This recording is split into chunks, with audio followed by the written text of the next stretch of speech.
कैसे हैं आप लोग? उम्मीद करता हूँ बिल्कुल ठीक ही होंगे। मैं हूं Ankit Kumar and welcome to my channel path of study. ठीक है, सबसे पहले तो मैं आपको एक चीज बता दूं कि मैं बिहार से वापस आ चुका हूं और वहां पे जो कि मैंने आपको छठ पूजा वाली जितनी भी सारी वीडियोस थी वो दिखाई।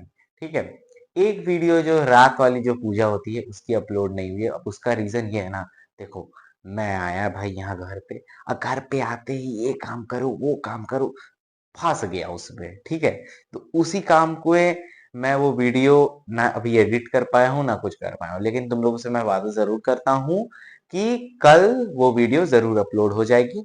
और हाँ, आप लोग के लिए डेवलपमेंट इकोनॉमिक्स का फर्स्ट चैप्टर उसको भी मैंने अपलोड कर दिया है। ठीक है, और आज जो है हम कंप्लीट करेंगे हिंदी का पहला चैप्टर जो कि है पद, सूरदास के पद। देखो, सही मायने में बताऊं तो थोड़ा नहीं बहुत मुश्किल लग रहा है कि इतने कम टाइम में पूरे सिलेबस को खत्म करना। ठीक है, क्योंकि तीन चार अभी तो मैं सिर्फ तीन तीन सब्जेक्ट लेके चल रहा हूँ, हिंदी इंग्लिश और एसएसटी। तीन सब्जेक्ट लेके मैं चल रहा हूँ, नेक्स्ट में साइंस भी जोड़ दूंगा। तो बहुत ही मुश्किल है कि इतने कम टाइम में इन तीनों सब्जेक्ट को खत्म करना। मेरे भी एग्जाम्स है, मुझे भी अपना ही प्रिपेयर करना है, तो थोड़ा सा प्रॉब्लम होगा। लेकिन फिर भी मैं से जितना होगा, मैं अगर नहीं भी होगा तो मैं आपको क्वेश्चन पेपर्स की प्रैक्टिस तो जरूर करा के भेजूंगा। ठीक है, लेकिन फिलहाल जितनी वीडियोस हो सके मैं वो सारी वीडियोस यहाँ पे बना के आपके सामने रख दे रहा हूँ।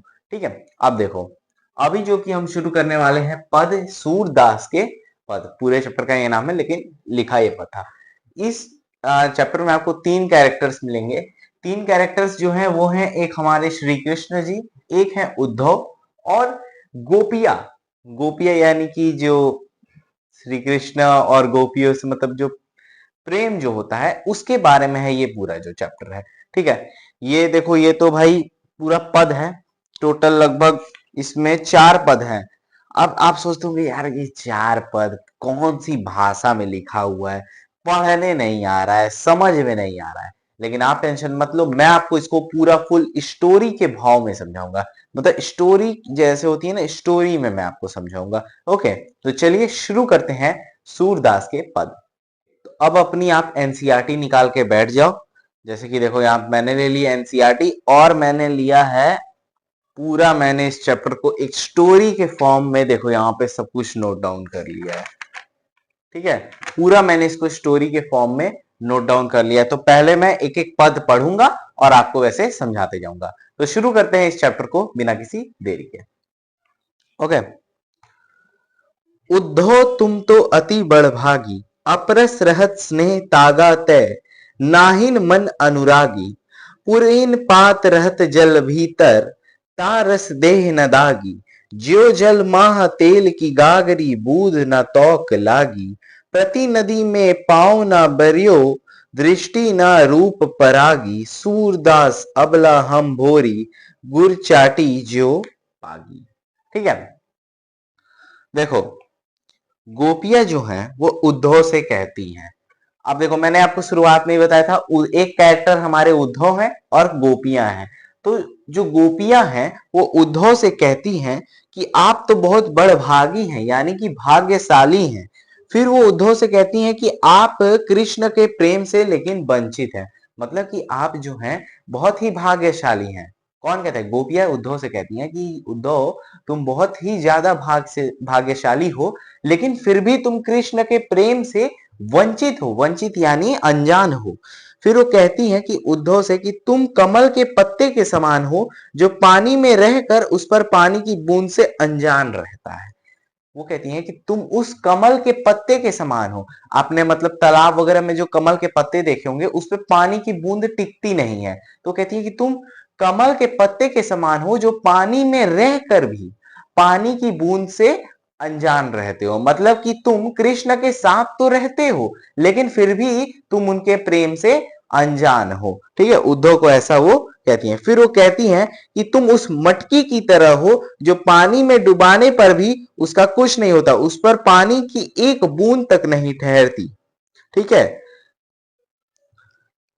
उद्धव सॉरी गोपियां जो होती हैं वो उद्धव को कहती हैं कि तुम उस मटकी के भी समान हो। जैसे मटकी, जैसे मैं दिखाता हूं, ये देखो, जैसे मान लो ये पानी है, ठीक है, इसमें आपने जो है मटकी को डुबाया, ठीक है, इसमें जब आप मटकी को डुबाते हो तो मटकी के ऊपर पानी की एक बूंद भी नहीं ठहरती है, ठीक है, मतलब इस पे ये जो एक भी बूंद होती है ये नहीं ठहरती है। मतलब कि तुम गोपियां जो है वो उद्धव को कहती हैं कि तुम उस मटकी के समान हो जिसको अगर कृष्ण के प्रेम में डुबा भी दिया जाए तब भी तुम्हारे ऊपर उस प्रेम का कोई भी असर नहीं होगा, जिस प्रकार इस मटकी को पानी में डुबाने पर इस पर पानी की बूंद भी नहीं ठहरती है, ठीक है। तो भाई यहाँ पे तो गोपियां जो हैं वो उद्धव का खूब ज्यादा मतलब मजाक उड़ा रही हैं, ठीक है।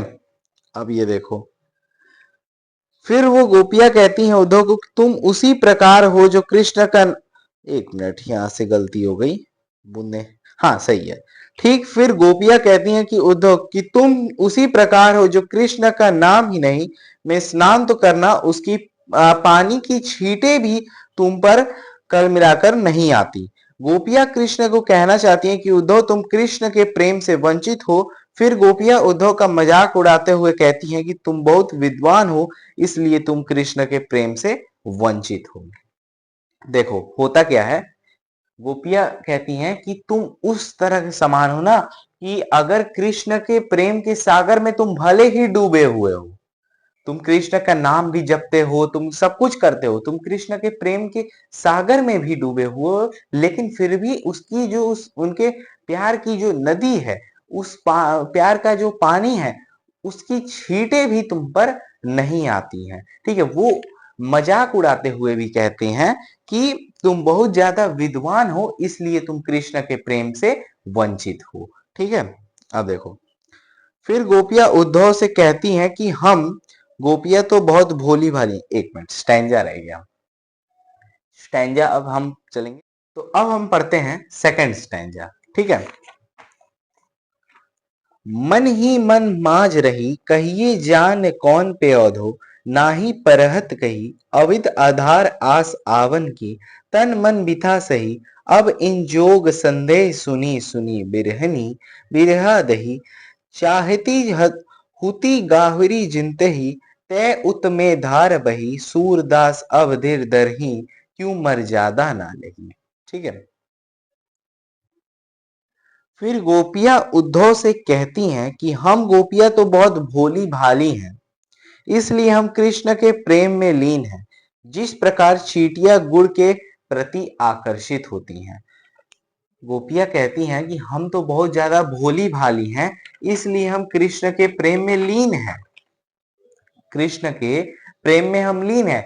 हम इस प्रकार लीन हैं जिस जिस प्रति जो चींटियां होती हैं गुड़ के प्रति आकर्षित होती हैं, मतलब उनको खाने के पीछे आकर्षित होती हैं।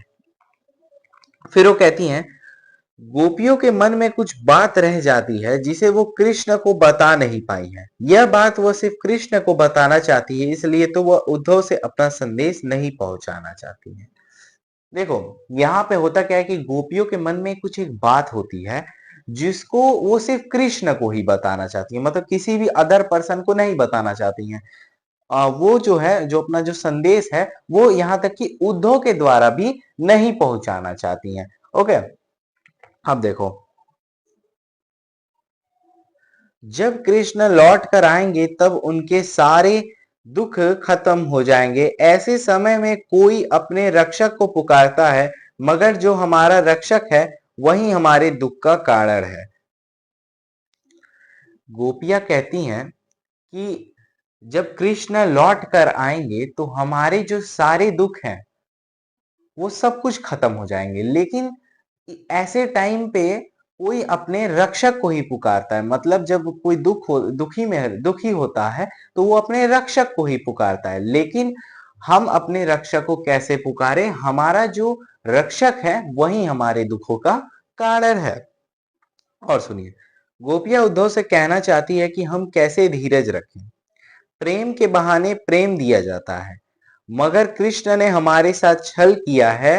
गोपियां उद्धव से कहती हैं कि जिस प्रकार हिरण हिरण लकड़ी अपने हिरण एक लकड़ी को अपने जीवन का आधार मानता है, उसी प्रकार गोपियां भी कृष्ण को अपना सहारा मानती हैं। फिर गोपियां जो होती हैं उद्धव से कहती हैं कि जिस प्रकार एक हरील पक्षी जो होता है एक लकड़ी को अपना जीवन का सहारा मानता है, वैसे हम भी कृष्ण को अपने जीवन का सहारा ही मानते हैं। ठीक है, अब ये देखिए, अब हम चलते हैं नेक्स्ट स्टैंजा की ओर। हमारे हरील हरील की लकड़ी, मन क्रम बचन नंद उर दृढ़ करी पकड़ी, जगत स्वात सोपन दिवस नहीं स कहना कहना जकरी, सुनत जोग लागत है ऐसो ज्यो करउई ककरी, सू तो व्याधि हमको ले आए देखी सुनी ना करी, यह तो सुर तन ही ले सौंपा जिन्हें मन चकरी। यहाँ पे ये देखो भाई, एरोप्लेन निकलने लगा। अब ये तो साउंड आएगी आएगी। खैर, हम बढ़ते हैं। गोपियां उद्धव से कहती हैं कि जो हरिण पक्षी होता है वो अपने जीवन का सहारा एक लकड़ी को मानता है और वो इसी तरह से अपना जीवन बिता देता है, एक लकड़ी को सहारा मानते मानते। इसी तरह हम भी कृष्ण को अपने जीवन का सहारा मानते हैं। ठीक है, फिर वो कहती हैं कि अपना सहारा मानती हैं। फिर वो कहती हैं कि कर्म से धर्म से श्री कृष्ण को अपना मानती हैं, सोते सोते जागते स्वप्न में कृष्ण का नाम ही जपती रहती हैं। यहाँ पे जो गोपियां होती हैं वो उद्धव से कहती हैं कि हम सोते जागते स्वप्न में कृष्ण का नाम ही जपते रहते हैं, हम उनके प्रेम में पूरी तरह से लीन हो चुके हैं। फिर उद्धव ने जो संदेश लाया है उनको वो कड़वी ककड़ी के समान लगता है। फिर वो कहती हैं कि हम कृष्ण के प्रेम में पड़ चुके हैं, अब हम आपके कहने पर भी योग का संदेश तो नहीं अपना सकते, क्योंकि ना ही हमने कभी इसे देखा है और ना सुना है और ना भोगा है। फिर वो कहती हैं कि यह योग का संदेश जाकर किसी पंचन को सौंप दो, क्योंकि हमारा मन तो कृष्ण में लगा हुआ है। वो यहाँ पे होता क्या है कि उद्धव जो होते हैं एक संदेश लाए होते हैं और वो संदेश होता है योग का संदेश, जो कि कृष्ण ने गोपियों के लिए भेजा होता है और उसमें लिखा होता है कि अब जो है मेरे प्रेम का मतलब सहारा छोड़ दो। कृष्ण कहते हैं कि अब मुझे मत अपनाओ, मेरे प्रेम का जो सहारा है उसे छोड़ दो और अब अपना ध्यान कहीं और लगाओ, इस योग के संदेश को अपना लो। तो गोपियां कहती हैं कि हम तो कृष्ण को सोते जागते सब कुछ समय याद करते हैं और आप जो ये संदेश जो लाए हैं योग का, ये हमें कड़वी ककड़ी के समान लगता है। कड़वी ककड़ी के समान का मतलब कि जो तुमने खीरा देखा ही होगा, उसके अगर ऊपर वाला जो तुमने हिस्सा अगर खाया होगा तो वो कैसा होता है, उसको खाते ही मन करता है कि एकदम थूक दे तुरंत ही। ठीक है, तो वही कड़वी ककड़ी के समान हमें लगता है।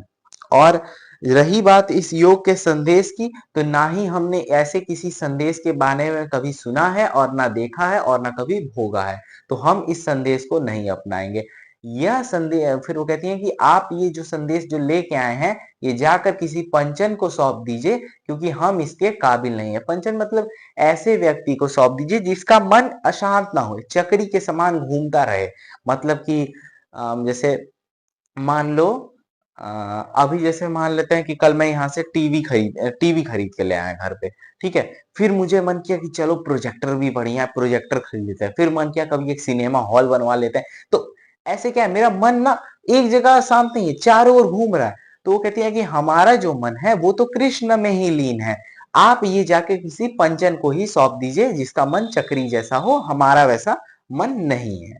ठीक है, हम बढ़ते हैं नेक्स्ट स्टैंजा की ओर। हरी है राजनीति पढ़ियाए, सुजी बात कहत मधुकर के समाचार सब पाए, एक अति चतुर है तू पहले ही अब गुरु ग्रंथ पढ़ाए, बड़ी बुद्धि जानी जो उनका जोग संदेश पठाए, उद्धव भले भाल लोग के ऊपर हति हिल डोलत डाए, अब अपने मन फेर पाए चलत जतु हेत चुराए, तो क्या अनुति करे आपुन जे और अनीत छुड़ाए, राज धर्म तो ये सूर जो प्रजा ना जाति सहाय।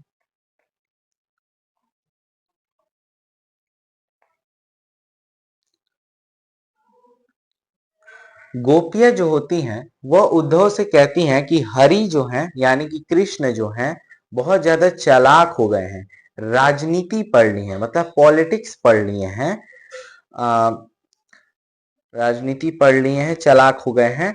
वो पहले से तो वो बड़े बड़े ग्रंथ जो हैं, मतलब बड़ी बड़ी जो ऐसी जो किताबें होती हैं, ग्रंथ वगैरह जो पहले जमाने की, वो तो पढ़े ही हुए हैं, लेकिन अब उन्होंने राजनीति पढ़ ली है और उद्धव से योग संदेश भिजवा दिया है।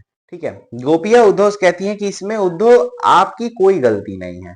उद्धव कहती हैं कि इसमें आपकी कोई गलती नहीं है, आप तो भले भाले लोग हैं जो दूसरों का कल्याण करने में ही आनंद मानते हैं, मतलब आप ऐसे लोग हैं जो दूसरों का कल्याण करने में ही अपना सुख समझते हैं। ठीक है, आ, फिर वो कहती हैं कृष्ण से कि जो हमारा मन मथुरा लेकर चले गए हैं कृपया इसे वापस कर दें।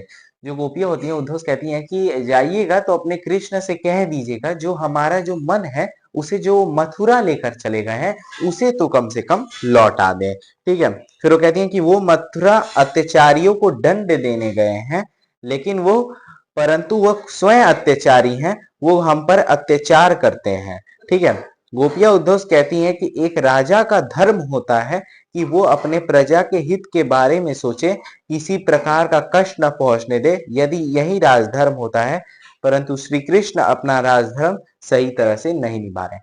गोपियां जो होती हैं वो कृष्ण से क्या उद्धव से कहती हैं कि एक राजा का धर्म होता है कि अपनी प्रजा को किसी भी प्रकार का कष्ट ना पहुंचने दें। लेकिन जो श्री कृष्ण है उन्होंने हमारे ऊपर कष्ट पहुंचाया है, हमें कष्ट पहुंचाया है। किस प्रकार का कष्ट पहुंचाया है? हमें योग संदेश दिया है जिसकी वजह से हमें कष्ट पहुंचा है। तो जो श्री कृष्ण है वो अपना राजधर्म सही से नहीं निभा रहे हैं। तो यहीं पे ये जो आपका फर्स्ट चैप्टर है हिंदी का यहाँ पे ये खत्म होता है एंड आई होप कि आपको ये समझ में आया होगा। और अगर नहीं समझ में आया तो कुछ भी बताओ, कमेंट करो। ठीक है, आपको मिल जाएगा, या कोई भी अगर टॉपिक नहीं समझ में आया है तो सेपरेट वीडियो बन जाएगी। ठीक है, फिलहाल वीडियो को लाइक और चैनल को सब्सक्राइब करना मत भूलिएगा, और पाथ ऑफ स्टडी को जाके इंस्टा पर भी फॉलो जरूर करिएगा। ठीक है, फिलहाल हम मिलेंगे नेक्स्ट वीडियो में नेक्स्ट लेवल एक्सप्लेनेशन के साथ, तब तक के लिए जय हिंद।